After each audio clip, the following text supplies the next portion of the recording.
Guys, ito ay smoothie.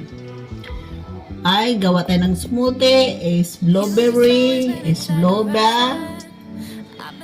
Ito is ginger, is loya, and then celery. So look guys, celery. Tapos and then is apple juice. So let's go and open this one. So unahin natin yung celery guys. Pasok natin celery.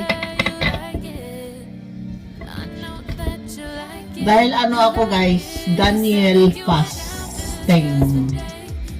So ito ang kakain ko. Maglinis sa bituka, diba?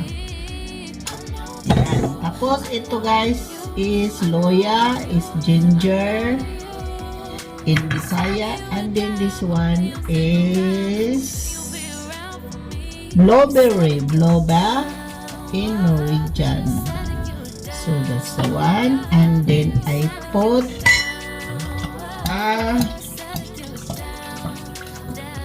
apple juice guys, apple juice. Yan. Apple juice guys, apple juice. Yan, damihan konti. Ubos na, isang ano nito. Yan, inubos ko. Tapos pag kulang na, kapag kulang, lagyan mo ng tubig. Diba? Tingnan mo. Yan. Yan. So, on the,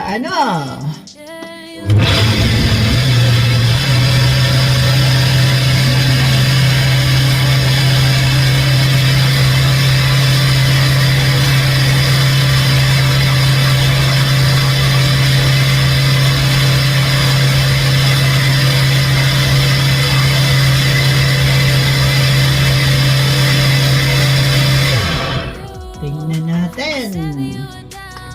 Patikim. Tingnan natin. Sarap nito guys. Wow! Sarap nito. Tingnan natin. Patikim nga. Patikim.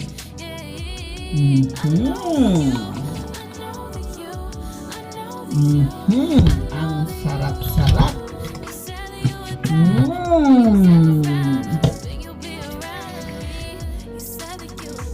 Ang sarap talaga. Yan, buhay na sa ano. Ano mo? Sarap. Look that one guys. Sarap. Matest mo yung yung celery. Tapos matest mo yung yung luya, yung ginger, hindi ginger. Ang sarap. Tapos apple juice. Wag yung orange juice ha. Apple juice. Pag gumawa kayo ng smoothie, ang i-mix nyo ay apple juice or tubig. Sarap.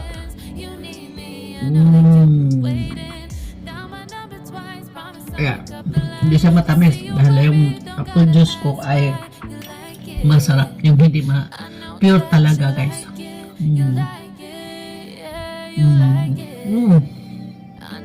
Yan.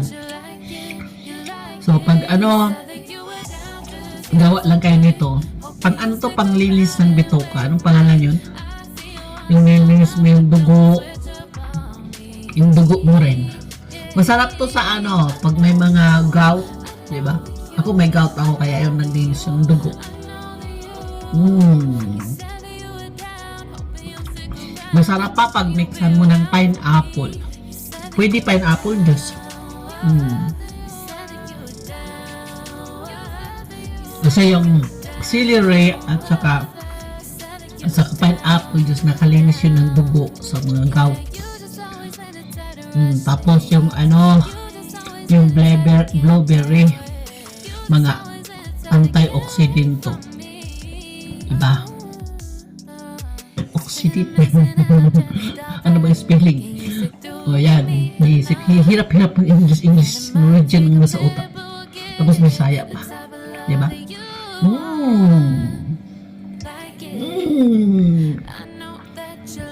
Sarap!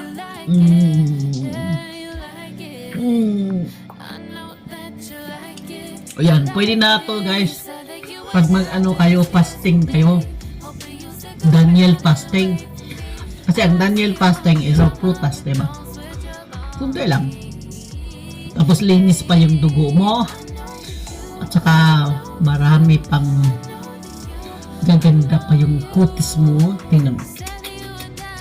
Tapos maging bata ka pa. Look, I'm so 62 years old. Diba? Tapos kasi yung mga pagkain ko guys, kahit mataba ako yung kasi ang tiyan lang talaga. Pero hindi katulad talaga noon na payatot, diba? Kasi siyempre, I'm 62 years old, diba? Tapos yung secret ko dyan, kain ka ng mga prutas.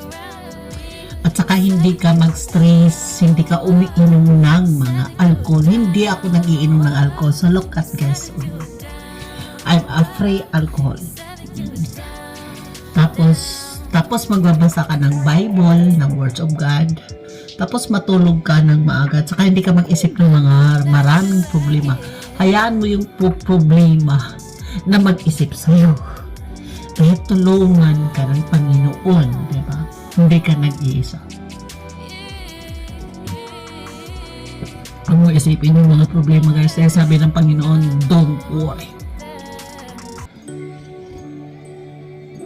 Kaya hold mo yun. Kaya sa Bible, ilang beses nagsasabi ang Panginoon na don't worry. Kaya ibig sabihin yun, marami talaga dito sa mundo guys, mapapagod ka, matatakot ka. Diba? Kaya sabi talaga niya, don't worry. Diba? Kasi tingnan mo, magkumbat. Diba?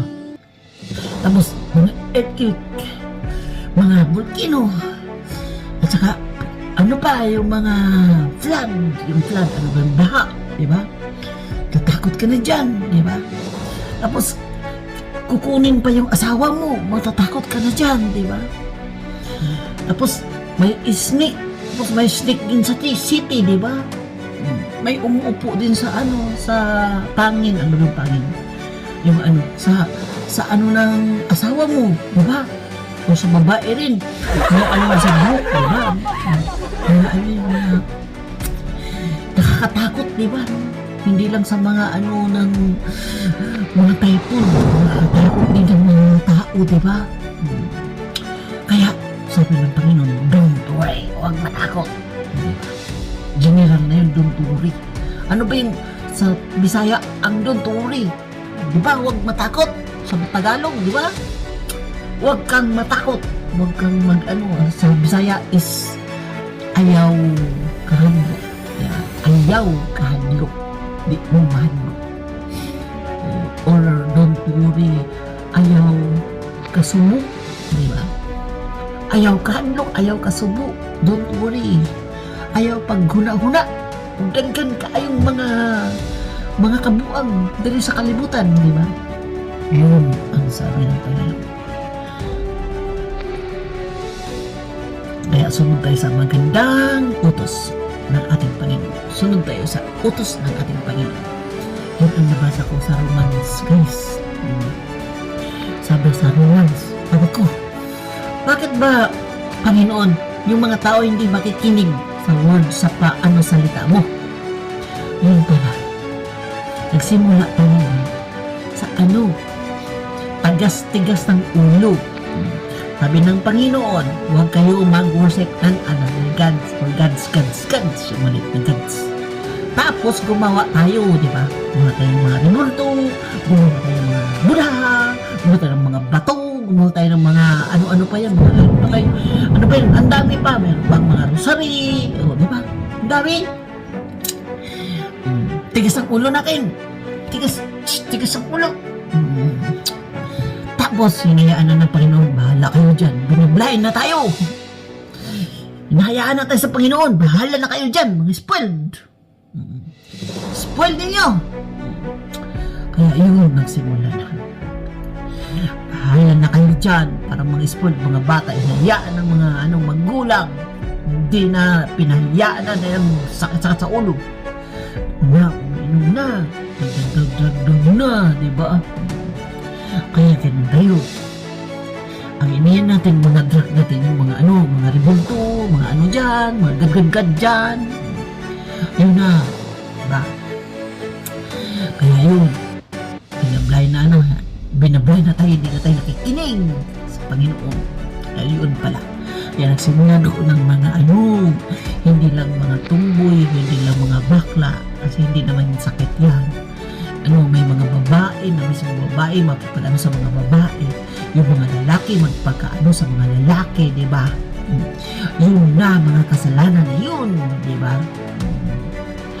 So, mayroong babae na talagang normal nakipag-ano sa babae. Mayroong ganun, hindi lang yung mga bakla o mga tumay, hindi yung yung tumboy at saka hindi yung kasalanan. Pawik-wik dyan, pabakla-bakla dyan. Siyempre gusto mo yung success din, di ba?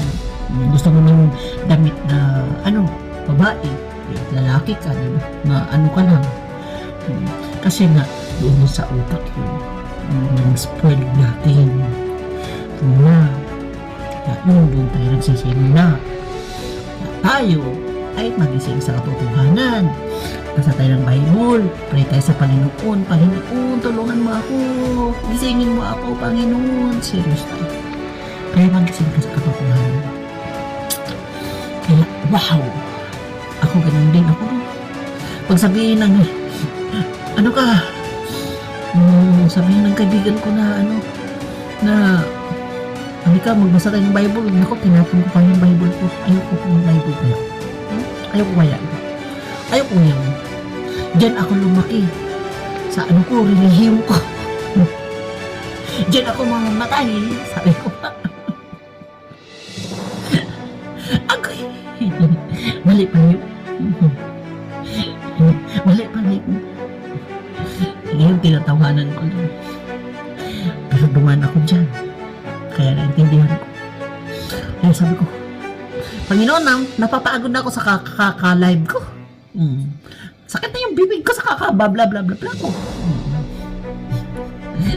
Tapos, walang mga tao. Hindi makinig. Magpaano lang ako, magdarami lang mga tao, Panginoon. Pag mayroon akong na Gcash. Ilagay ko doon sa sa post ko. Dadami yan, Panginoon. Pero pag wala, hindi ko pinupost. Ilagay sa sa thumbnail ko na walang Gcash. Walang pumunta, Panginoon. 2-3 lang. Tapos alis pa. Yan. Ang tigas ang ulo natin.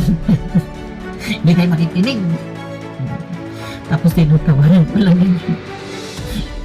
Sabi ng Panginoon, continue. Huwag kang magtigas ang ulo mo. Continue. Sabi ko sa sarili ko, ini-exabo rin ako. Sige, continue. Pero wow. Diba? Wow.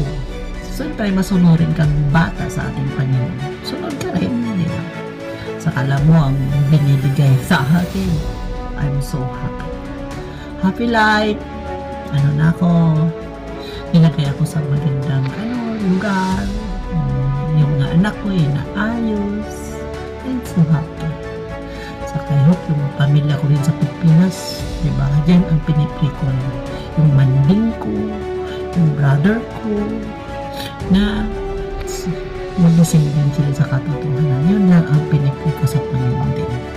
Saka sabi naman ng Panginoon, na isa sa inyo, na nag-serve sa Panginoon, yung generation to generation, and fourth generation, madadala mo. Kaya, I hold the promise of God. Kaya, ganun kayo. Thank you sa panonood sa akin. At saka si Rose na Ignan, and I love you so much dahil mahal tayo ng ating Panginoon. And don't forget to like and subscribe sa channel ko kung bago pa kayo. At saka pindutin nyo yung ano ba yun? Ano? Hindi ko na yung kampana. Tapos, mag-comment kayo kung anong gusto nyo i-live ko. Kasi ang live ko talaga abot ka. Okay? Tapos yung yung mahilig ako kasi sa nature at medyo sumasayaw-sayaw din yung mga yung joker din. Kaya mix yung yung Rosita Ignar ko. Mayroong nature, mayroong mga cars, yung gusto siyang car, yung nature yan. At mahilig kasi ako sa car. Pero, yeah, hindi, tinanggal ko na yun. Mahilig ako mag-drive na talaga. Yun ang ko, sport. Gusto ko yung sport ng car. Ay yung anak ko, ako hilig sa sport, yung lalaki ko sa car, racer. Kasi yun ang hilig ko. Pero, ngayon naman, iniiba kong hilig ko sa Panginoon niya. So, serving God is a good idea. Thank you, and this was the Ignar. I love you so much.